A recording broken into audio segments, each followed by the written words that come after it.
Mais uma vez, bom dia a todos, a paz do Senhor Jesus Cristo. Vamos abrir nossas Bíblias, por gentileza, no Evangelho de Lucas, capítulo 12, verso 13 em diante. Evangelho de Lucas, capítulo 12, verso 13 em diante.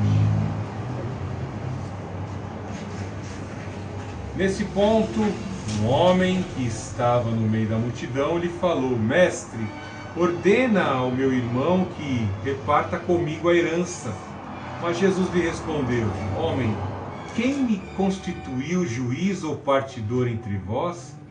Então lhe recomendou: Tende cuidado, guardai-vos de toda e qualquer avareza, porque a vida de um homem não consiste na abundância dos bens que possui. Vamos ao verso 28 do capítulo 12. Verso 28. Ora, se Deus veste assim a erva que hoje está no campo e amanhã é lançada no forno, quanto mais tratando-se de vós, homens de pequena fé. Não andeis, pois, a indagar o que haveis de comer ou beber, e não vos entregueis às inquietações, porque os gentios de todo o mundo é que procuram estas coisas, mas vosso Pai sabe que necessitais delas. Buscai antes de tudo o seu reino, e estas coisas vos serão acrescentadas. Não temais, ó pequenino rebanho, porque o vosso Pai se agradou em dar-vos o seu reino. Vendei os vossos bens e dai esmola. Fazei para vós outros bolsas que não desgastem, tesouro extinguível nos céus, onde não chega o ladrão, nem a traça consome. Porque onde está o vosso tesouro, aí estará também o vosso coração. Deus Altíssimo, Deus de amor, Deus de poder, louvado seja o teu nome, por esse dia, pela oportunidade que o Senhor nos concede, por até aqui chegarmos com a tua bênção, com a tua provisão. Senhor Jesus Cristo, te clamamos nesta manhã, pela ação do teu Espírito, usa a minha vida e os meus sentidos para estar pregando a tua palavra, em nome do Senhor Jesus Cristo. Repreendei todo mal, os inimigos da verdade, em nome do Senhor Jesus Cristo, toda ansiedade, todo mal. Ó Santo Espírito que perscruta todo o nosso interior e sabe das nossas necessidades. Repreendei e dissolvei nesse momento o cansaço, meu Deus, toda a dúvida e todo o questionamento. Faz-nos descansar no poder da tua palavra, em nome do Senhor Jesus. Guarde as nossas vidas, Pai. Colocamos diante de ti, Senhor Jesus, nosso Pai, todas as nossas ansiedades, porque cremos no teu poder, que o Senhor tem cuidado de nós. Senhor Jesus, nós te louvamos e te exaltamos nessa manhã. Abençoe a todos que nos assistirem pela plataforma do YouTube. Em nome do Senhor Jesus Cristo, suplicamos, Pai, a tua força e o teu poder. Pelo poder do teu Espírito, afugenta e afasta os inimigos da pregação do Evangelho, em nome do Senhor Jesus Cristo. Glorificamos assim, Pai, glorificamos o Filho, glorificamos o Santo Espírito. Amém. Não se pode servir a dois senhores. O Senhor Jesus Cristo deu ênfase: não terás outros deuses diante de mim. Algo que já foi muito comentado aqui nas mensagens acerca de deuses, acerca de engodos e formas de engodo que alcançam status de divindade nessa terra. As pessoas às vezes não aceitam o Senhor Jesus Cristo e estão numa condição em que buscam o encontro com o verdadeiro Deus. Só que no processo de tentar encontrar o verdadeiro Deus, acabam por encontrar falsos deuses que causam prazeres provisórios, efêmeros, um sapato novo, um tênis novo importado que você comprou, que te traz alegria somente um mês, o automóvel que você alcança. aquele casamento, aquela mina que você queria conquistar. São tantos deuses que vão sendo colocados ao longo da vida do ser humano, e o diabo adora surfar nessa onda, porque ele é o pai da enganação, é o enganador das nações. Como já citei nas outras mensagens, ele vai criar um falso Deus Pai, uma falsa Deusa Mãe, um falso Messias, e levar as pessoas, congregar os incautos à adoração desses falsos deuses. E o fim de adorar esses falsos deuses é ir morar, é a morada eterna, do juízo eterno, um lago que arde em fogo e enxofre. Satanás é o pai da mentira, o pai da enganação. Veja, nos dias de hoje, a batalha cultural ao qual estamos vivendo, onde na plataforma ao qual nós estamos falando, nós não podemos citar certas palavras porque a mensagem vai ser politicamente incorreta e nós não poderemos falar muitas palavras. Mas uma coisa é bem certa, você sente: meu Pai envia as ovelhas e as minhas ovelhas ouvem a minha voz. Você sabe quando é o Senhor Jesus que está falando com você, porque esse Jesus que fala com você, ele te orienta o caminho, ele ensina você: quem quiser vir após mim a cada dia, negue-se a si mesmo, tome a sua cruz e siga-me. Ele de certa forma vai levar você por um caminho de abnegação, ele vai levar você por um caminho de santificação, sem a qual você jamais verá Deus. Veja que os falsos Messias, os falsos Jesus, eles não exigem santificação, eles não exigem abnegação. Veja o bom velhinho da cultura capitalista, todo vestidinho de vermelho, né? Que tem até um conluio dele com o demônio Krampus, né? Coisa diabólica, com aquelas guirlandas, né?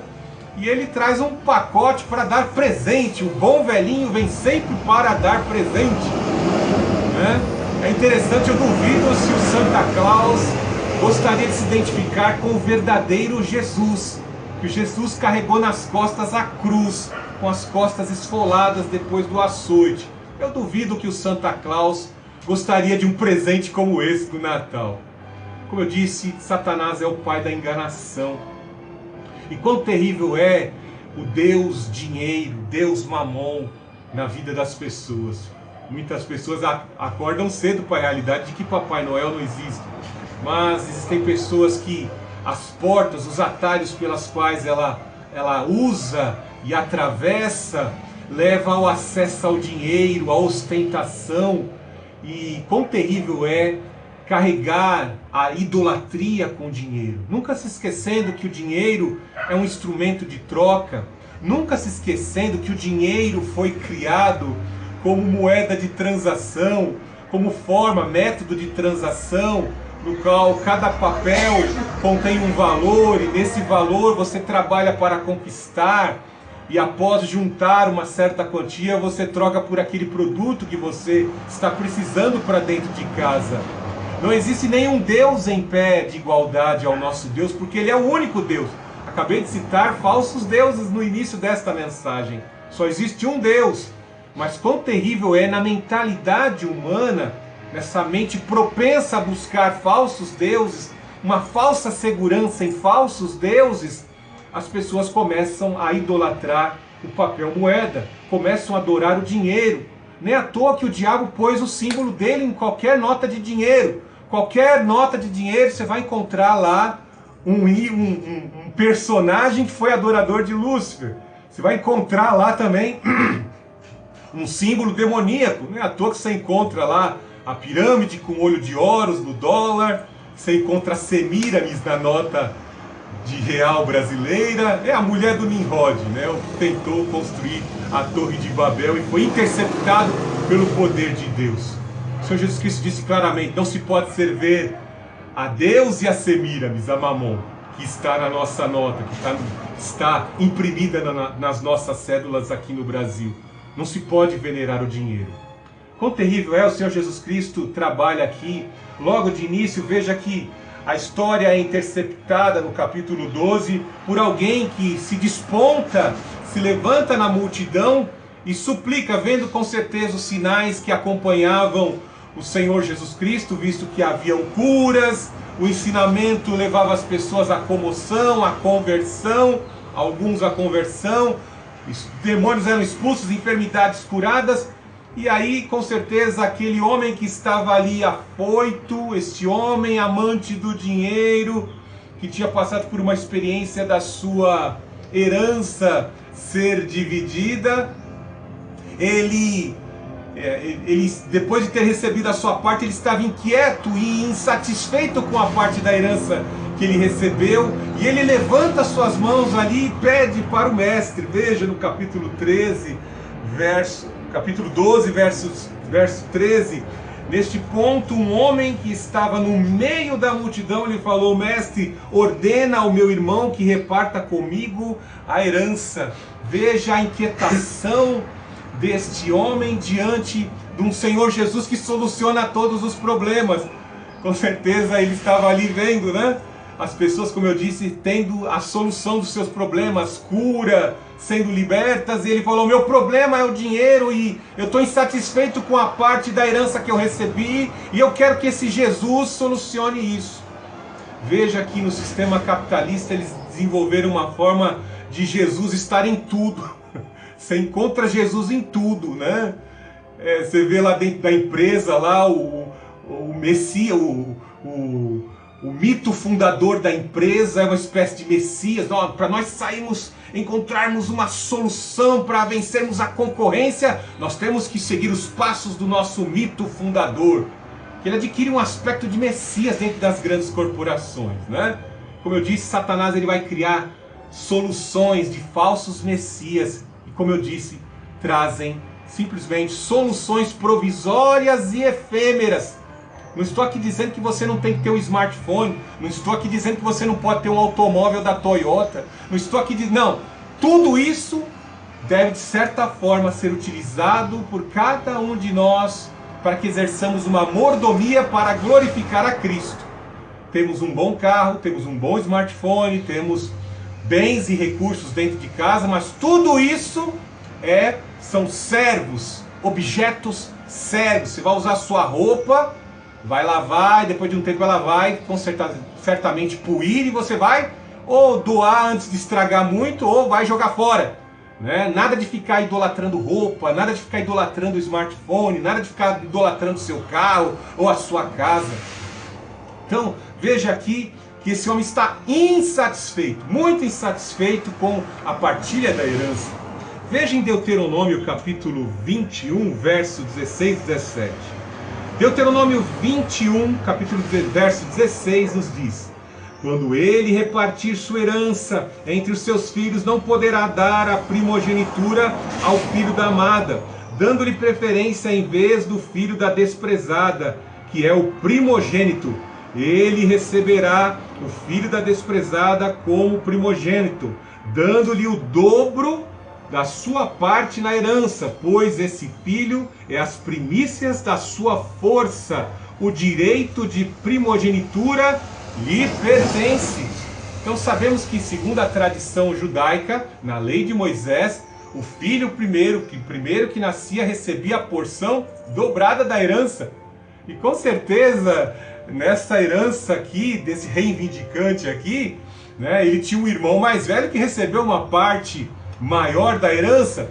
Talvez até, como está dizendo o texto de Deuteronômio 21, 16, talvez esse que recebeu a porção dobrada era o filho de uma concubina, era um filho de uma outra esposa, mas é o primeiro filho daquele pai. E como diz o texto da lei de Moisés, é o filho das suas forças.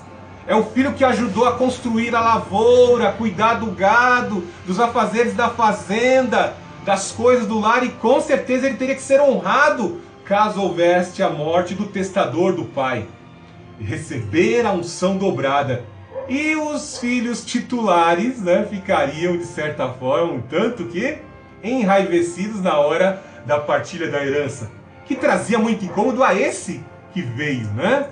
Vendo principalmente ali com certeza certos juízes, escribas e sacerdotes que de certa forma, ficavam enfurecidos em ver o Senhor Jesus Cristo. Ele logo pensou, acho que esse Jesus também resolve litígios e causas judiciais. Vou levar o meu problema a ele.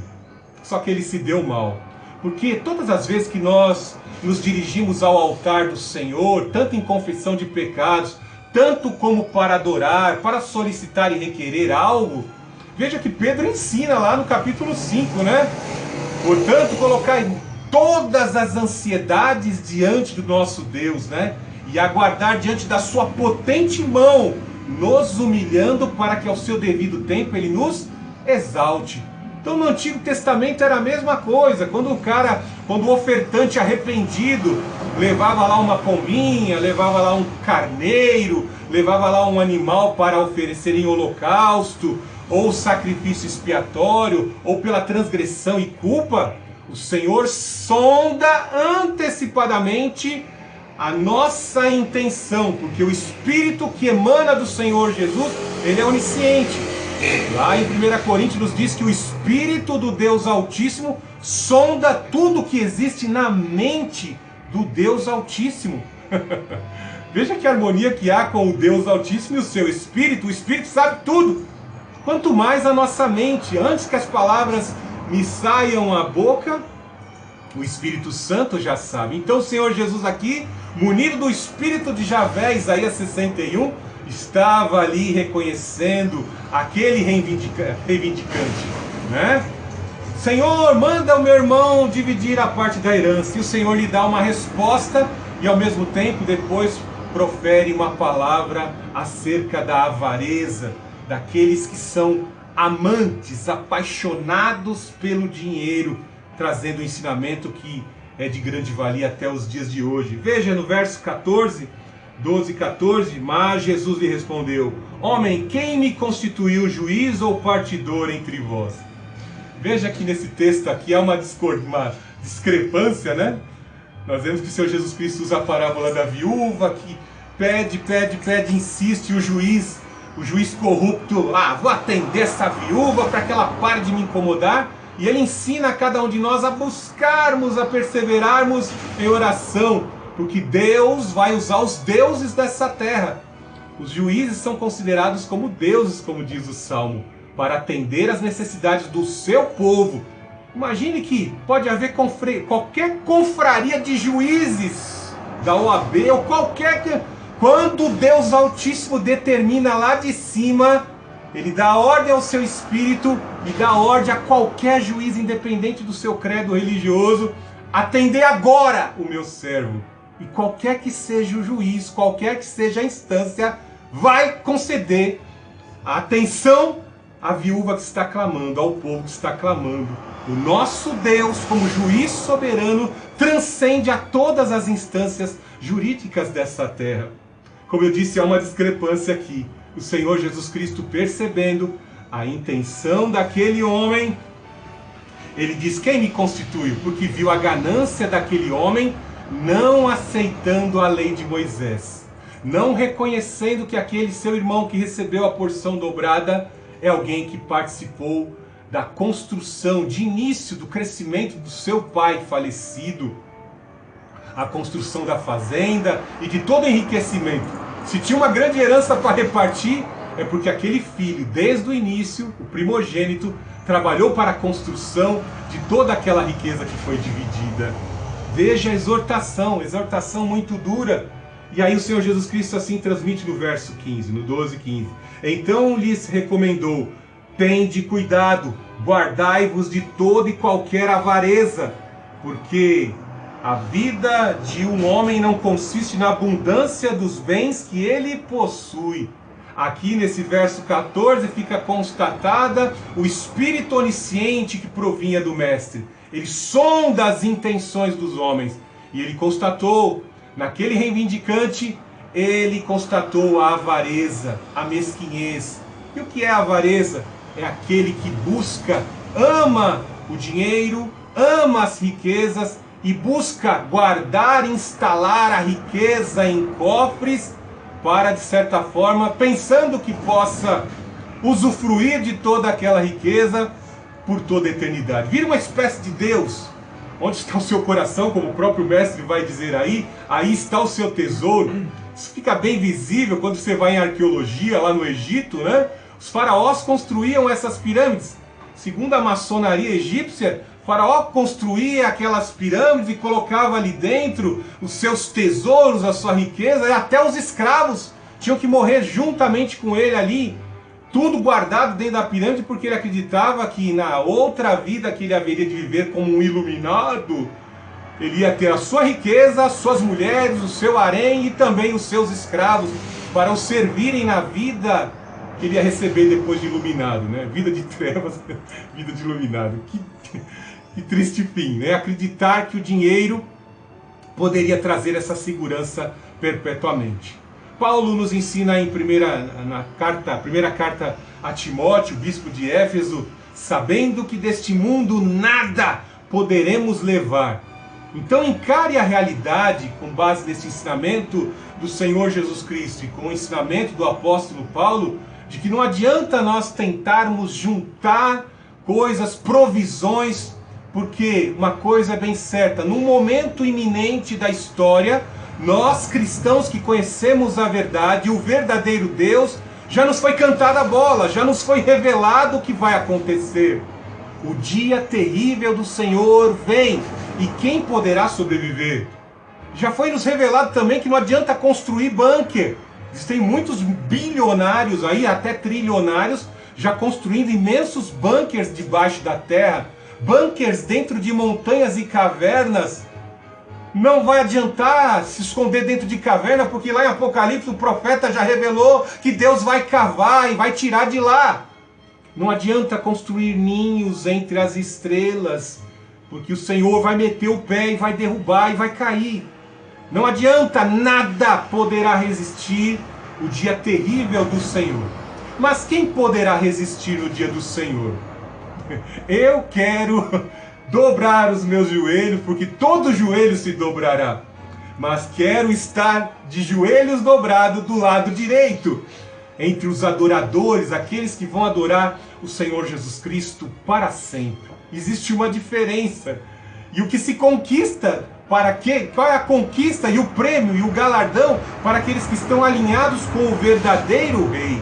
Aqueles que abriram mão de uma vida de luxo, de riqueza nessa terra, viveram uma vida debaixo da providência soberana de Deus, para pregar a sua palavra, para servi-lo, para adorá-lo. Não somente ser filho, mas também ser servo do Senhor. Nós sabemos que existe o tempo certo, o momento certo de receber o grandioso prêmio do Senhor, prêmio esse que não perde valor agregado, a traça não corrói, não enferruja, que com certeza não pode ser comparado, o ouro do céu não pode ser comparado com o ouro perecível dessa terra. Veja no verso 16, e lhes proferiu ainda uma parábola dizendo: o campo de um homem rico produziu com abundância.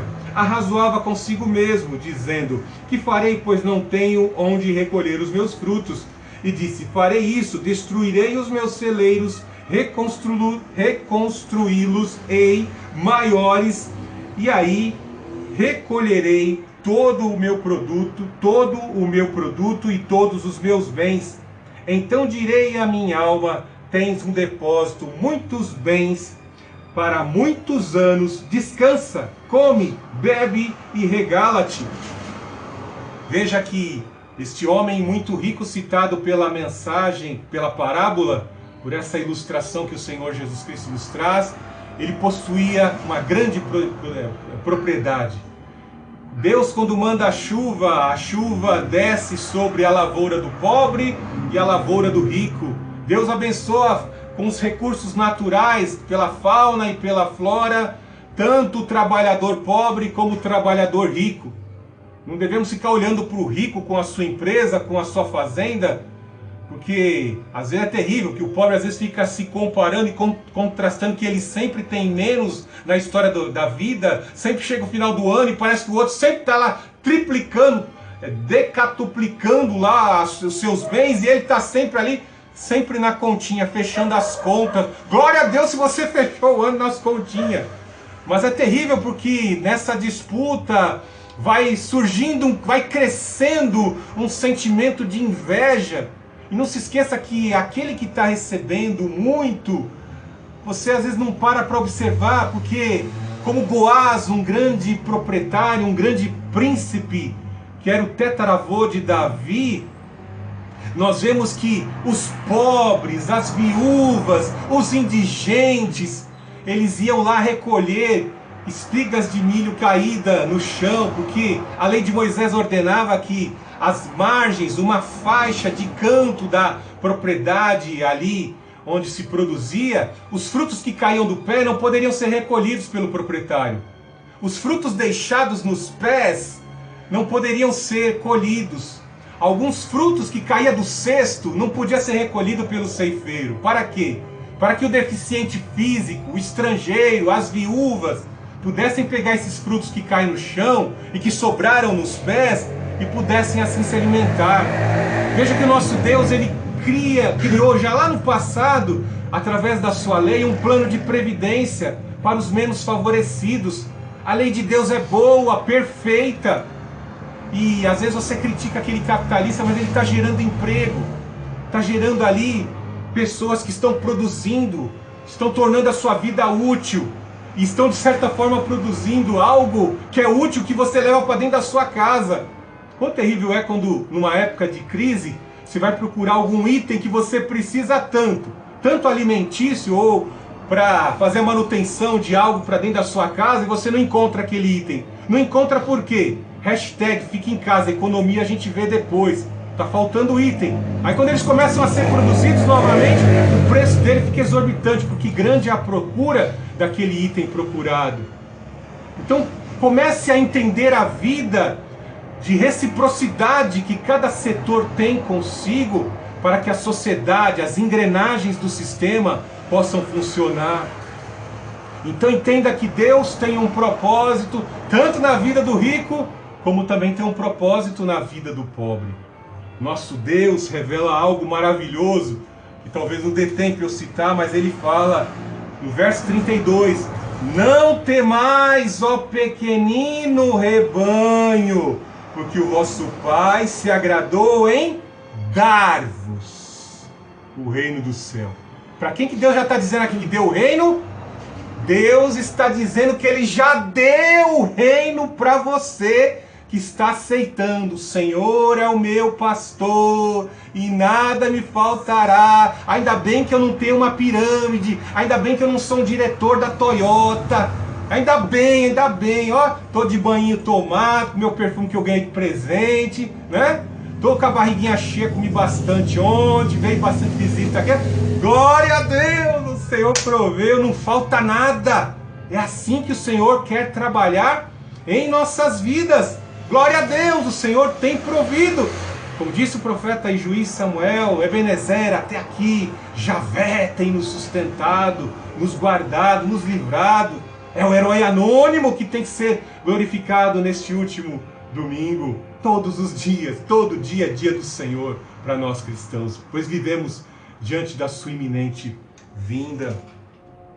Veja que ele fala no verso 12 e 20, mas Deus lhe disse, louco está, esta noite pedirão a tua alma, e o que tens preparado para quem será?